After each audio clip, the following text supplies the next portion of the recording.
Before it became a public company, of course, Facebook traded on SecondMarket. SecondMarket is basically a marketplace that allows early investors and employees to trade shares of a company while it's still private. Now, on SecondMarket, Facebook stock reached almost $43 per share and was the market's most actively traded company ever. So what does Facebook's IPO mean for SecondMarket moving forward? What's the future have for the company? The CEO and founder, Barry Silbert, joins us live in New York to discuss. Barry, great to see you. Thanks for having me. And a lot of people say the perception is Facebook made SecondMarket. Would you agree with that? I wouldn't agree with that because we had been around for 4 years before we started trading Facebook. Profitable, fast-growing company before Facebook. And we're excited about all the publicity that it brought us, but we're moving on. Yeah, well, you are moving on, but there were IPO slumps, not only with Facebook, but LinkedIn. You guys didn't have Zynga, but you had Pandora, Angie's List, and others. What does that mean for your business moving forward? What's interesting is if you look at the companies that did go public, Facebook, most active, pretty poor IPO performance. LinkedIn, second most active, great IPO. So there's not exactly a direct correlation between trading on SecondMarket and the price performance of an IPO, but what it really kind of drives home is if you look at all the companies that have had a really, really poor IPO, it has resulted in entrepreneurs saying, I do not want to go public. I do not want to subject myself to people calling for my head, for having to deal with short sellers and high-frequency trading, and we've never been busier.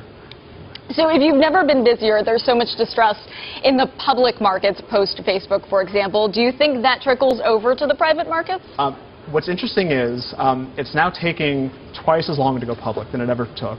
And companies are realizing that you can't wait 8, 9, 10 years to have your stock traded in the public market, if you can even get there. So the idea of creating this new category of companies, they're not public, they're not private, but you get a lot of the benefits of being a public company by listing on SecondMarket is finding broad appeal.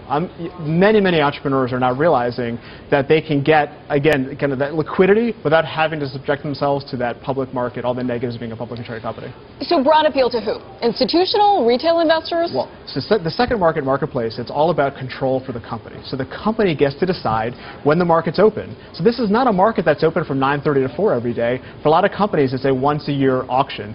Companies decide who's allowed to buy their stock. So they can limit it to just their existing shareholders, they can open it up to institutions, and they get to decide if there's limits on people selling. So it's very much kind of like a customizable market that fits the company versus the company having to conform to the way the public markets force them to act. Yeah, but how is a retail investor going to compete? We talk a lot about the Jobs Act here on Bloomberg West. Is that going to help you? The Jobs Act is really important because it's going to make it easier for companies to raise capital, easier for companies to go public, and more important for SecondMarket, easier to stay private. So their companies are never going to have to go public again just because they have too many shareholders or because they need liquidity, because they now have SecondMarket to bring that liquidity.